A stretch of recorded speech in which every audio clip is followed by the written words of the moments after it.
questions and answers. If you've never done that before, the way you submit your questions is there should be a little panel on your screen when you logged on, and in that area there is a place where you can submit questions by typing in your question in that box and submitting, and we will see that, and we typically will take those questions on a first-come basis. Occasionally we'll group those together if there's similar questions. So I'd encourage you to go ahead and ask the question during the presentation. Don't wait. So if there's something as we go along that comes to mind, feel free to go ahead and submit that question during the presentation, and then when the formal presentation is finished, we will go through those questions and do our best to cover all of them if possible. So with that, I think we will go ahead and get started here, since at least Central Time is just after 12 o'clock noon. So again, welcome everyone. This is Steve Anderson from the Crown Council and the Total Patient Service Institute. We're excited to have everybody here for our Crown Council webinar entitled Secrets of Finding the Missing Million, how to add thousands more to your day, to your practice with low or no cost marketing. As I mentioned, our presentation will last about 45 minutes. You are in listen-only mode, meaning you can hear us, we can't hear you, to minimize the background noise. You are welcome during the presentation to submit your questions on the bar, on the panel that's on your screen. You can go ahead and type in your question at any time, go ahead and submit it. We'll see those, we'll answer them at the conclusion of the formal presentation and take those on a first-come, first-served basis. So feel free to submit those at any time during the presentation. I am very pleased to introduce you to Erin Ganir. In addition to being a practice advisor with the Total Patient Service Institute, Erin has spent the last decade managing and building a large multi-doctor practice in Portland, Oregon. As with all of the ideas, techniques, and systems presented at the Total Patient Service Institute, everything you will hear today has been used and proven to produce results. So you're not going to hear much theory today. You're going to hear practical application and things that have actually worked in real practice. With that, I welcome Erin Ganir for Secrets of Finding the Missing Million. Erin? Thank you, Steve. It's good to be with all of you today. Steve, thank you for that introduction. I wanted to start off today with a story, sharing with you one of my favorite experiences. Imagine with me for a moment a new patient showing up on time for their appointment with your office. Everything goes perfectly. The team hits it off with the patient. The patient is visibly wowed with great customer service and team spirit. The doctor mentions he feels like he really connected with the patient, and so on. While you're reviewing the treatment and financial arrangements, the patient continues to be on target moving forward. Enthusiastic about, but concerned about how she would pay for it, she leaves discouraged, yet hopeful after exhausting all financial options. I ask you, does this sound familiar? What would you do? Well, let me tell you what we did. Sally went into our follow-up pool where the usual occurred. Call, call, call, postcard, postcard, postcard, letter, letter, letter, note, note, and so on. We've all been there. We kept records of all attempted contacts. Not one message was returned. The mail never came back undeliverable, and in our eyes, she vanished. 2 years went by. Then out of the blue, Sally walks into our practice, right up to the front desk, carefully places a $26,000 check on the counter and says, "I got all your messages, postcards, and letters. I'm sorry I didn't get back to you, but I was saving up for a new smile that I wanted to get done all at once. Thanks for not giving up on me." That was Sally. Let me tell you, that is a very true story, and I remember it very vividly. What did we learn from it?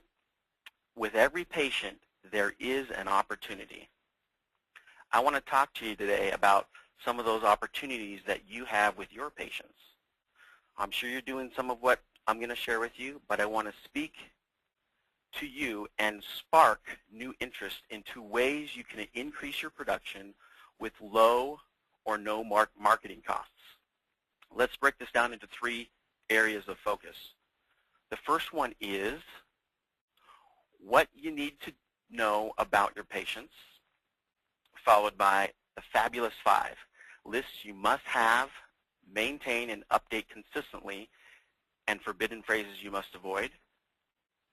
And the third, turning slow times into grow times with these formulas for success.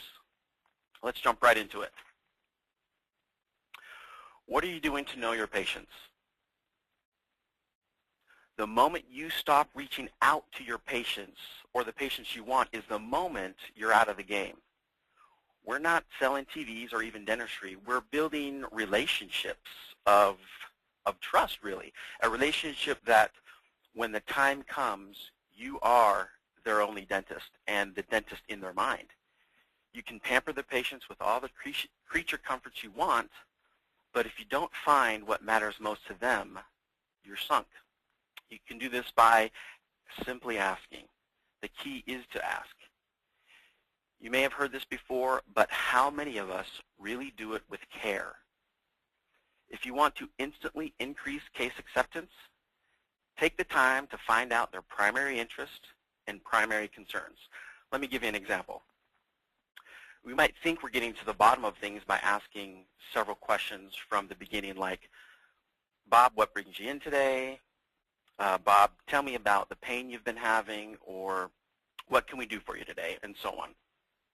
Sometimes the best way to ask is to just ask.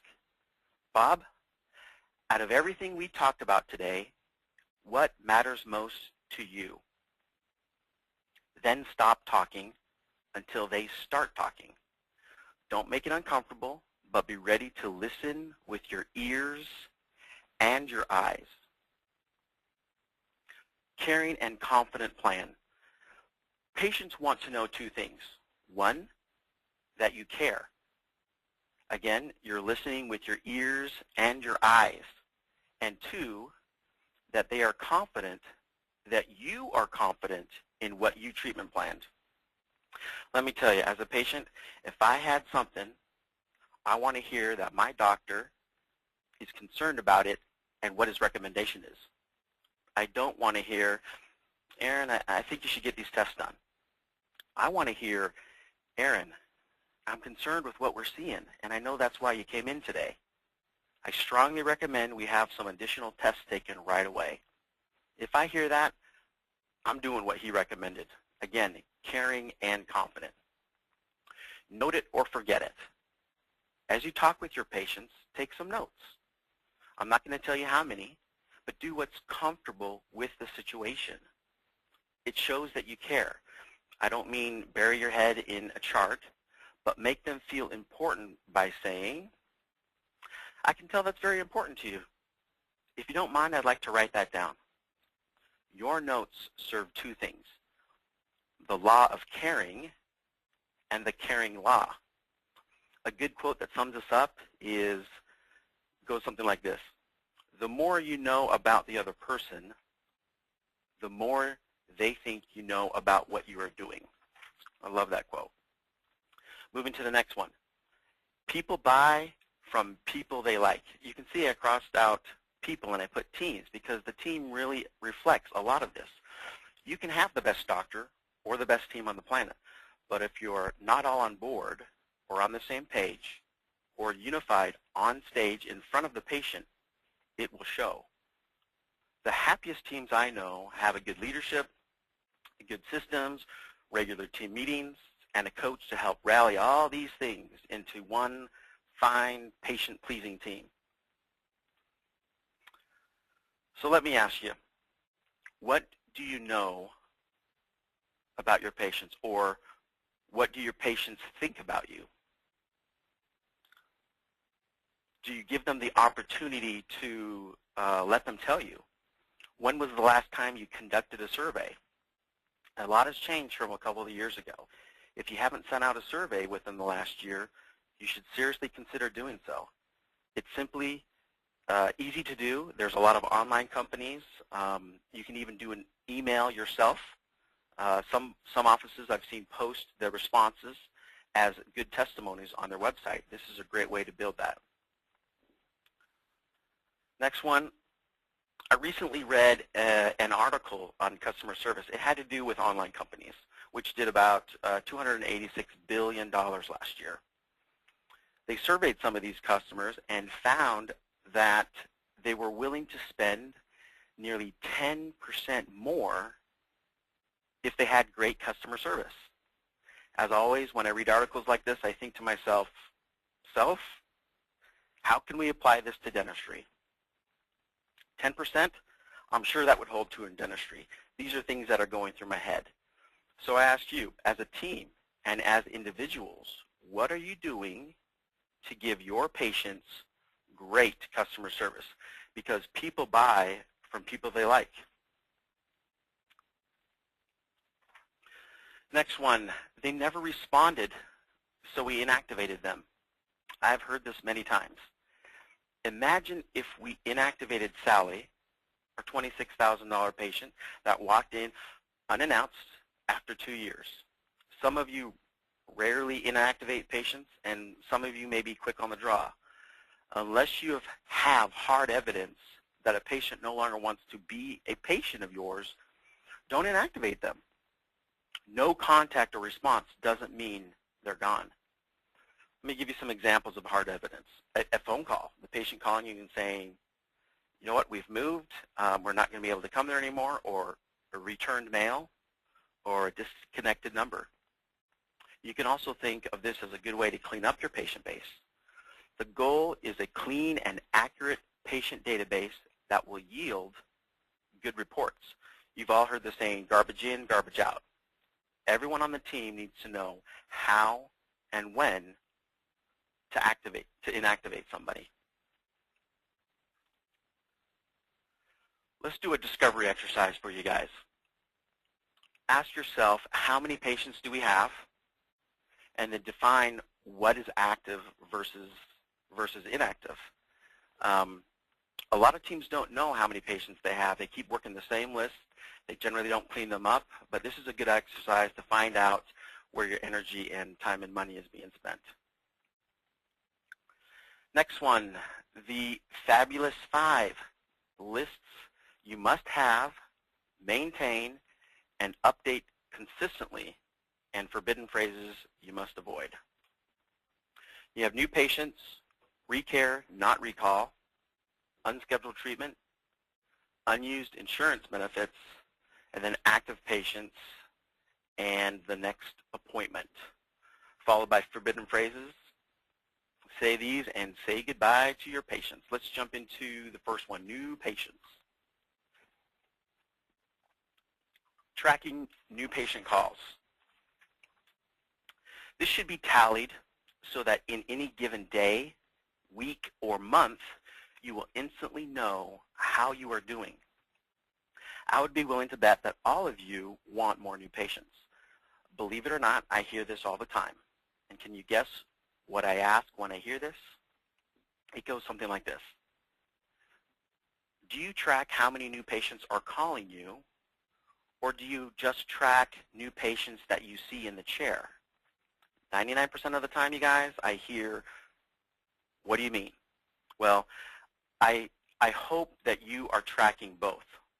One of the things that Steve and I do, along with our team of advisors, is give teams the tools to turn new patient calls into new patients in the chair.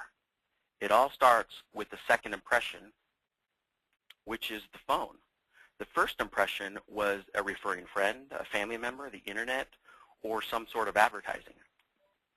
You may think they're cold calling you, but in reality, something prompted them to call you. That something turns into a warm call. The most important thing you can do in the first few seconds is to share your name and then ask them their name. From there, I hope you have a written new patient relationship form that you follow, while you write down key information that begins your new relationship. While I have you on the phone, this is a great one. This is about following your instinct and the information given in the call.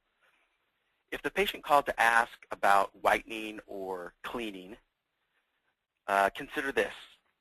After you built some rapport with the patient, you can simply ask, Chris, while I have you on the phone, who else do you know that would like to have their teeth cleaned?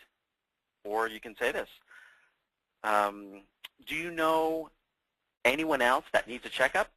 Those are just two things, two of my favorites right there. This is the best free way to increase your new patients. If you have, let's say, 20 new patients a month calling in, and you ask those 20 new patients this question, while I have you on the phone, or who do you know, and 5 of those people bring in a family member or a friend, that's a 25% increase in new patients at a zero cost to you. The point here is that every opportunity counts. Let's go to the forbidden phrase. I've heard this many times. Good morning, Dr. Anderson's office. This is Aaron. Can you hold click? I put the can you hold click because a lot of times I've experienced this myself where I'm put on hold before I even have an opportunity or a chance to tell them what I need or what I'm asking or what I'm calling for. It's just an instantly welcome, then you're on click. This needs to be avoided at all times. On the rare occasion that you need to put them on hold, give them a realistic time. A realistic time. That's a great question. Let me talk with the doctor and I'll call you back within 5 minutes. Let me finish up with this patient and I'll get right on the line with you. Those are more acceptable than just putting them on hold. Let's go to the next one. Recare, not recall. Now I know most of you have heard this, especially with all the recalls in the auto industry.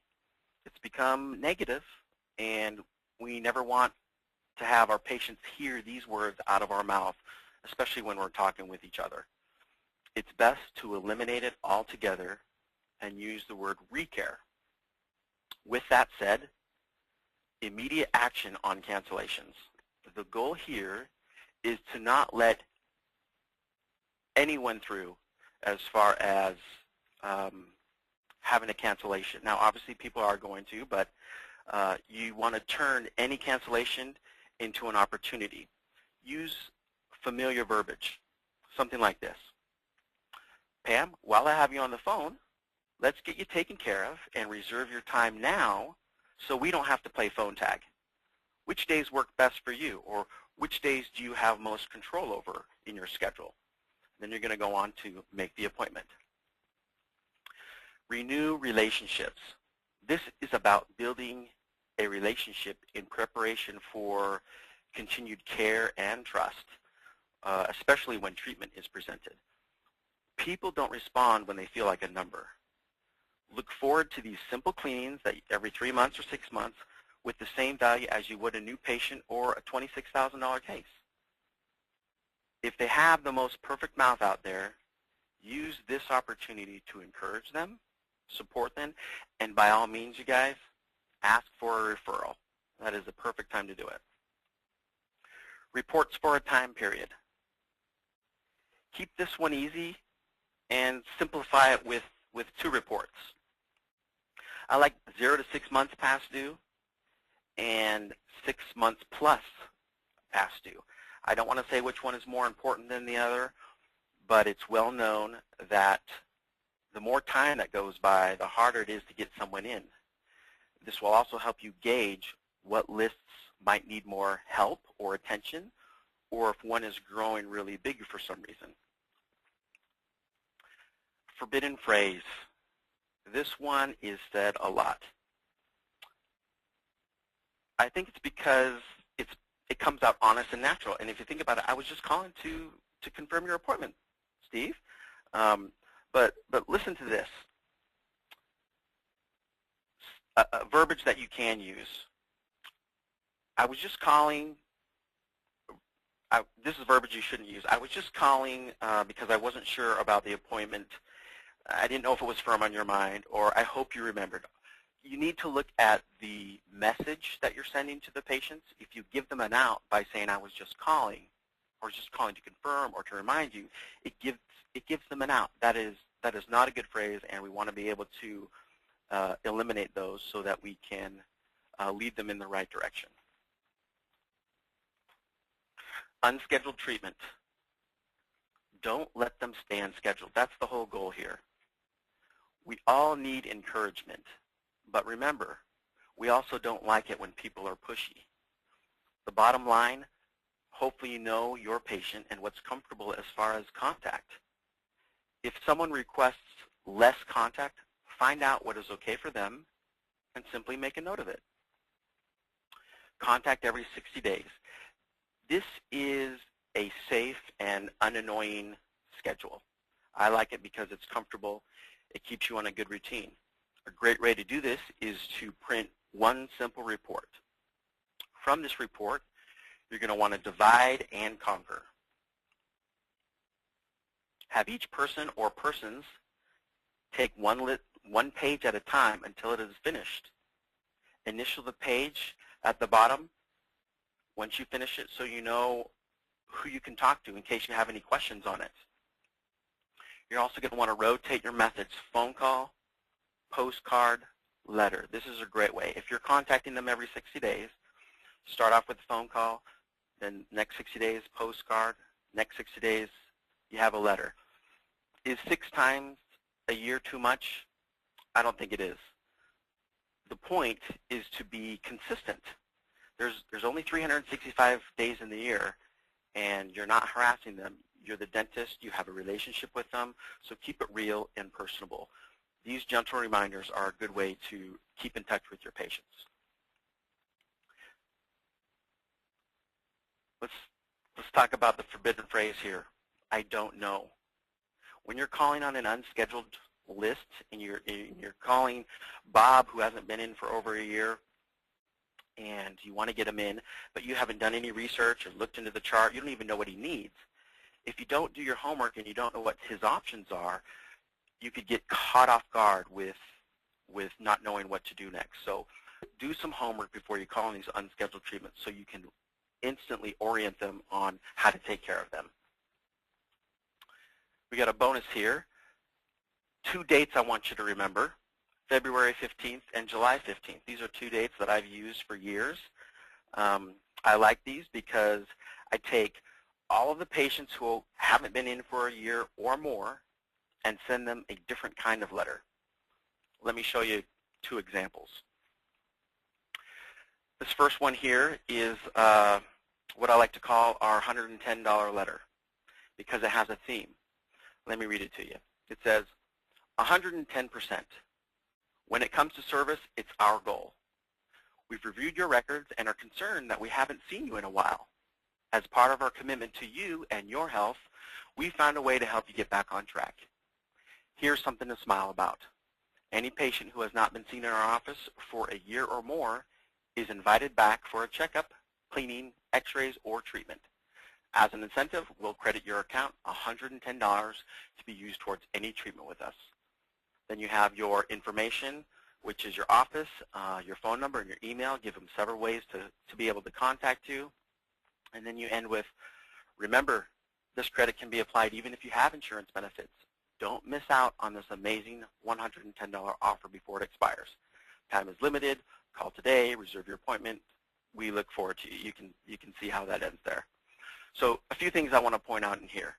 You're motivating them with an offer. You guys, they have not been in your office for over a year, sometimes 2 years. You've tried calling them. What's one way that you can motivate them in? A simple letter like this. It's different than what you've been doing. Your phone calls, your postcards. It sticks out. You have an offer. You're also going to repeat the offer, so when they read it twice, they hear it twice. But even so, make an offer that works for you and your patients. This office, we did a $110 offer. You can make whatever offer you want, $50, whatever you feel comfortable with, to be able to get it in, to get the patients in. When we did this, I remember it cost around $5,000 to do this. That's including crediting the $110 to each of those patients that came in. So $5,000 hard costs, mailing, and the cost of the patient. However, it generated $32,000 from that single letter. And then there was about, I think there was 27 patients that responded. So that's one of my favorite letters that I have. Second is, this one is different. It's made to catch your attention. It's not your normal letter. It has a big blue dot on it that takes up nearly half the page. Every smile needs attention. It's time to see us again. Simply put, that just about says it all. We noticed it's been over a year since you've seen us. We've sent postcards, and we even tried to call. If you've been busy, we understand. Sometimes all we need is a reminder to get back on track. Let's call this another reminder. Hopefully, this one will catch your attention. So you open up the letter right there, and then you do something fun. Do something completely different than you've ever done. We've enclosed a magnet that has our office information and an inspirational quote for the fridge, or that one place you don't mind a constant reminder. Speaking of reminders, we now have the ability to email and or text you your appointment times with us. Just think of this reminder as your very own personal assistant. Let us know if you would like this free service. And then at the end, you have your motivating offer, which is one last bit of information to bring them in. Now remember, these are for patients, I usually do this, patients that haven't been in for a year or longer. These letters have worked out amazingly well, and we continue to do them about twice a year. Make sure you enclose something fun because it really speaks to them. Let's move on to unused insurance. This one is a really good one. In fact, if you were to run this report, I think you would really be amazed if you haven't run it for a while. For some of you, this number could be near $1 million. If you stay on top of this one, it will be a huge revenue generator. The first step is to work with the patients in your office that day. Help them maximize their insurance because that's what they want. They want the most bang for the buck. If you do this with great customer service, guess what? Chances are they'll be willing to spend 10% or even more for the other treatment that they need to get done. This report is constantly changing. You have to remember that.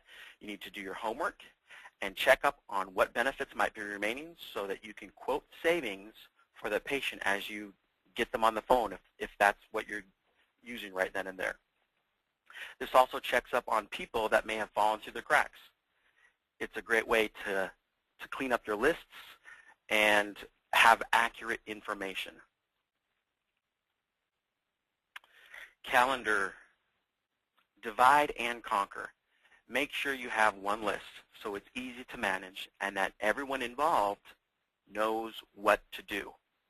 If it's delegated to one person, it either gets lost, put aside, buried under some papers, or there's no accountability.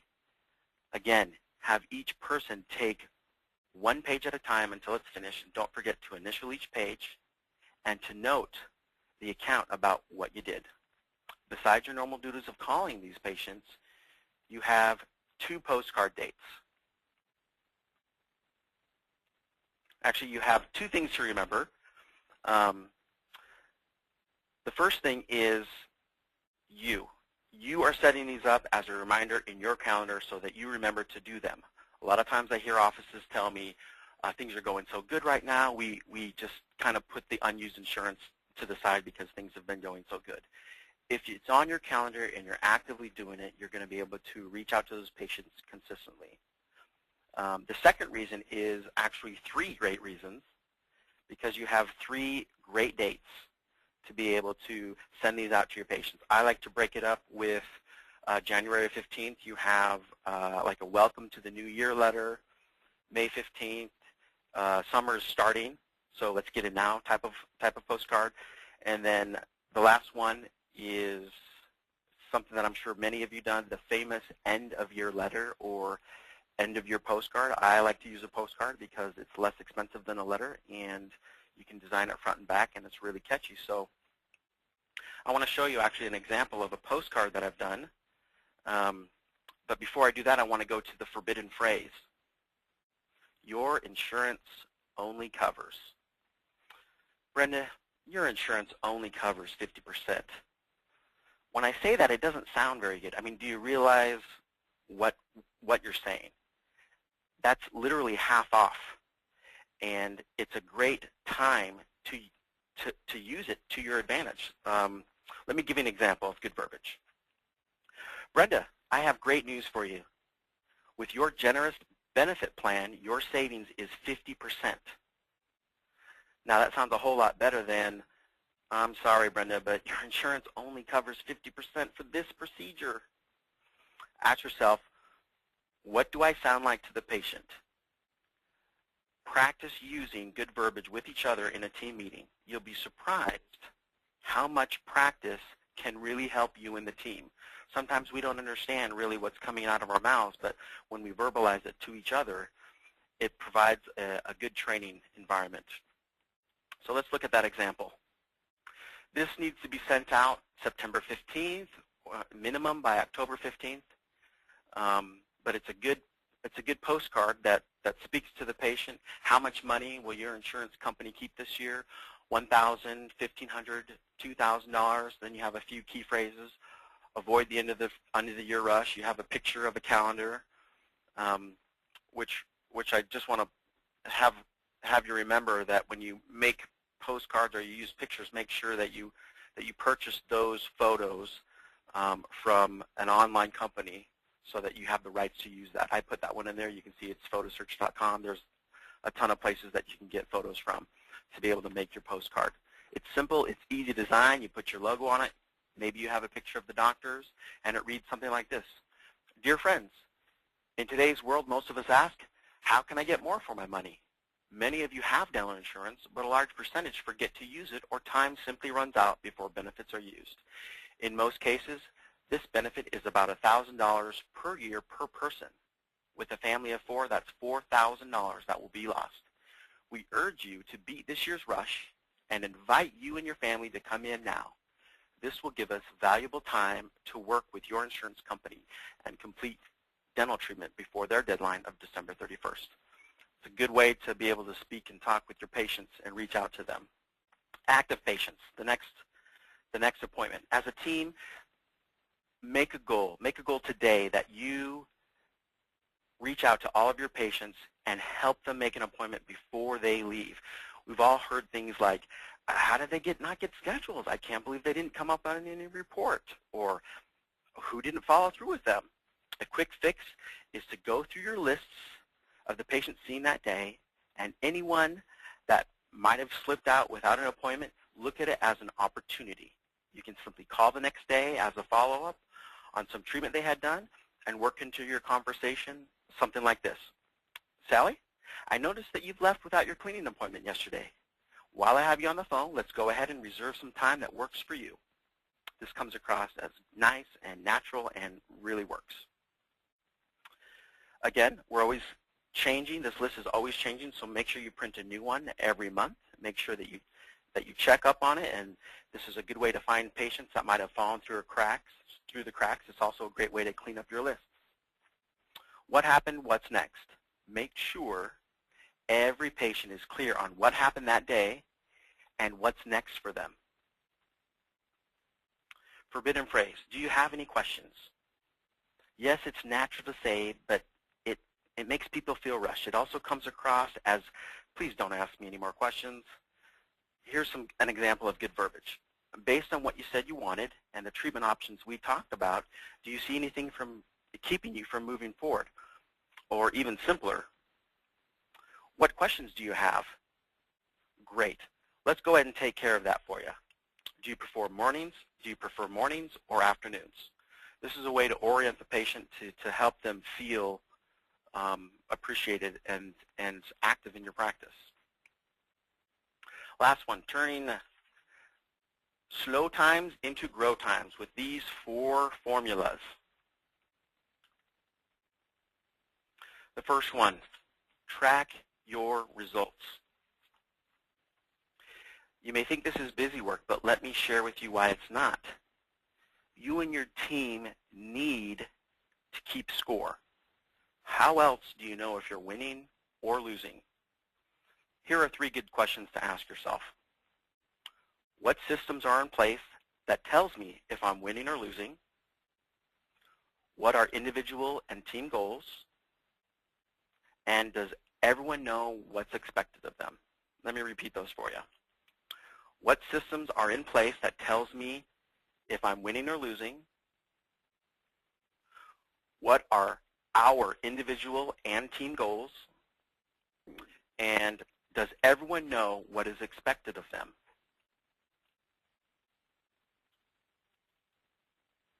Based on what you've heard today in this webinar, let me ask you a question. What are we doing as a team that shows your patients how much we care? What worked? Did you make a note of it, and are you doing more of it?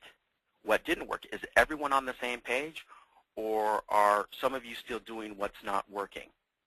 Are you listening with your eyes and your ears, and do your patients know it? If you think you can or you can't, you're right.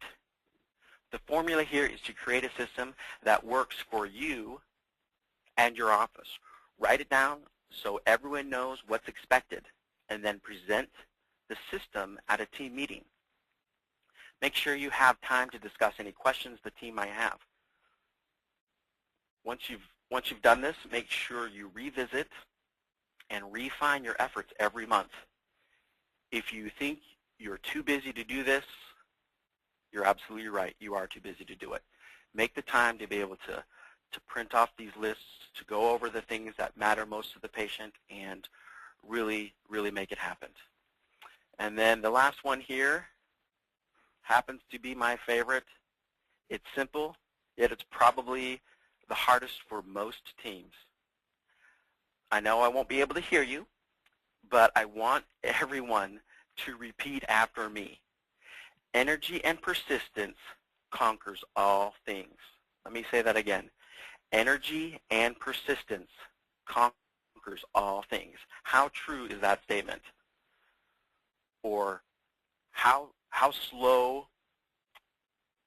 no matter how busy you are or how slow you perceive things to be, or how great you think things you perceive to be, if you commit to the fabulous 5 list that we talk about, and you commit to these formulas for success, you will always be ready for the opportunity, which is you and the patients.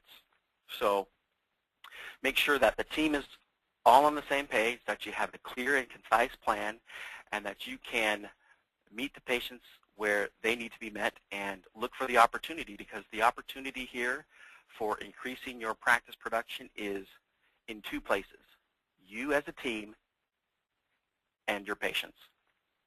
So that's a wrap, everybody. Thanks for listening, and to Steve and Greg, thanks for bringing us all together and having this happen. Good deal. Thanks, Aaron. I got a couple questions here for you. Pertain to things you talked about, so let's run through those before we conclude here. First, you talked about the as far as inactivating patients. At what point do you decide to legitimately inactivate a patient, or do you ever do that at all? Yes, I do it, because you need to be able to clean up your lists. But I always look to the hard evidence. If I try to contact them, I send them postcards, letters, I call the phone, the answering machine still picks up, I leave messages. To me, that's hard evidence that they're still there. Just because they're not answering you doesn't mean that they're not there. Hard evidence to inactivate a patient would be a returned mail, or the phone is disconnected, or they simply call you and said, hey, you know what, I got some mail forwarded to me, and we live in California now. We moved a long time ago, so you can take me off your list. Other than that, in my opinion, you should keep them on, because we started this whole webinar with that one story about Sally walking in after 2 years with no response, and she spent $26,000 with the team. So does that answer that question for you? That's it. That's good. You talked about the sequence of postcards, calls, letters. How do you track what you've done with each patient so that you know where they are in the sequence? Because you're going to have new patients adding to each of these lists all the time. Is there a way to track what you have done and what kind of activity they've had? Yes, there is a very simple way to track it. There's a simple way and a hard way. The simple way is for all of you teams that have good computer databases, good computer software.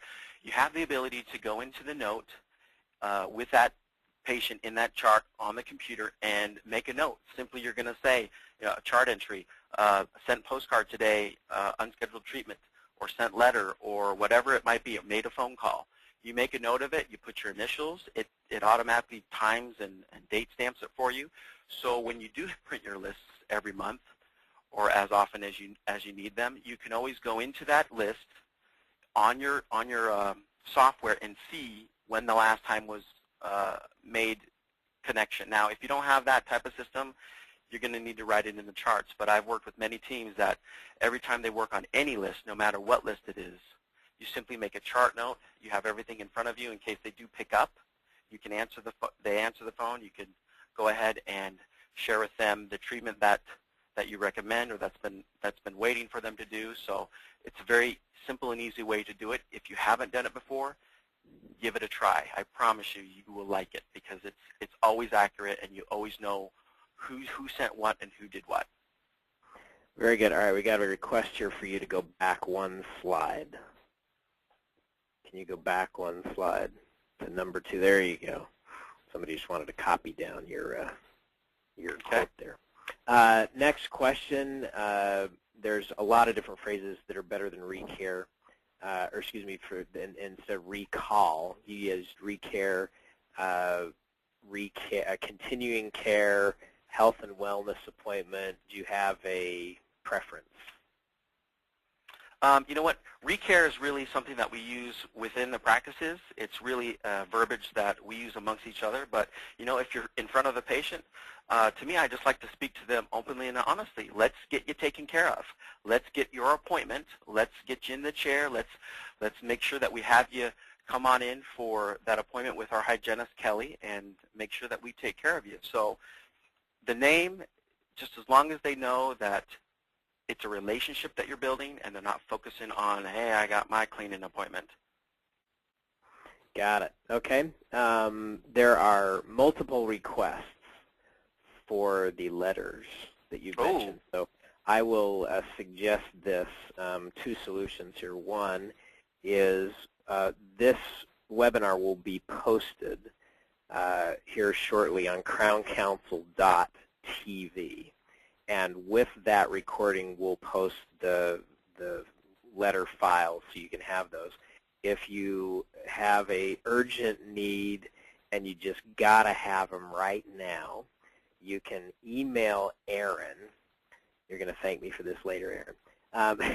Email Aaron at Aaron, A-A-R-O-N, at totalpatientservice.com.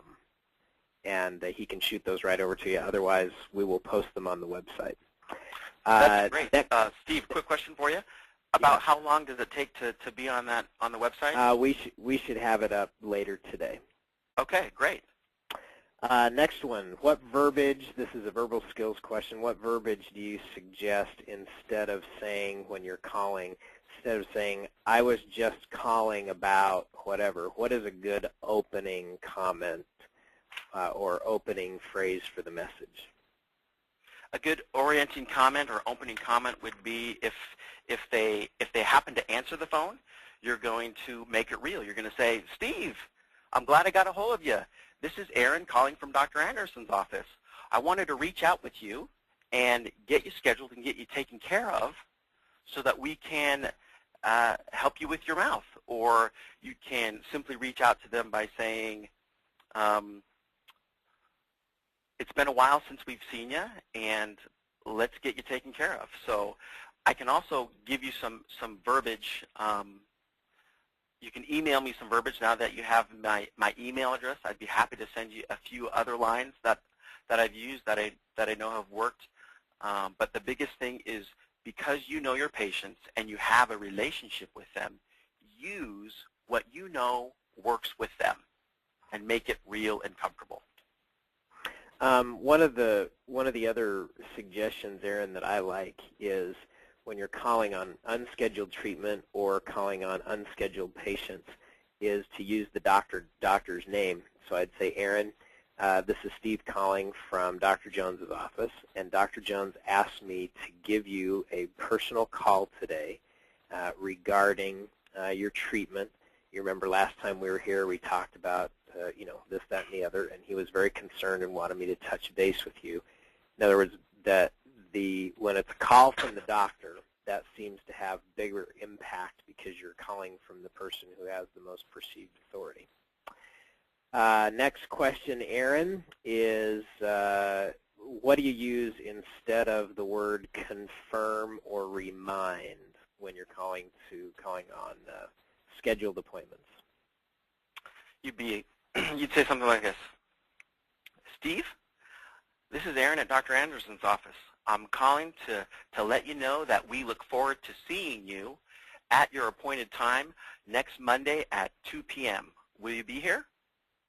Very good. So in that question, right, you just get right to the point. You don't even give them the opportunity of I'm confirming or I'm reminding you. In your mind, when they were in last, it's already set. And they okayed it and you okayed it, so you need to come at them with I look forward to seeing you next Tuesday at 2 p.m. Will you be here? Very good. Next question. I'm quoting this directly, we've never given away coupons for free dentistry or credited an account before because we want to attract quality patients that pay.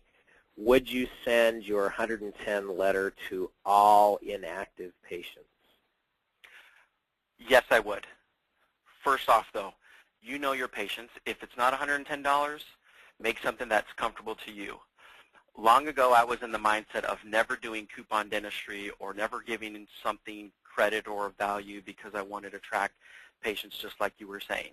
However, we live in a different world, and I really think that people value businesses that reach out to them with great customer service or values. I mean, look at Nordstrom's. They have half-yearly sales. Point out to me a millionaire that doesn't shop at Walmart at some point. People are always looking for value. And if you have a good relationship with your patient that hasn't been in for 2 years and you send that, you would be surprised how many people will actually respond to it with positive praise and say, you know what? I didn't want to get in because I didn't want to pay for x-rays again. And it's something simple like that. And maybe that $110 covers that x-rays.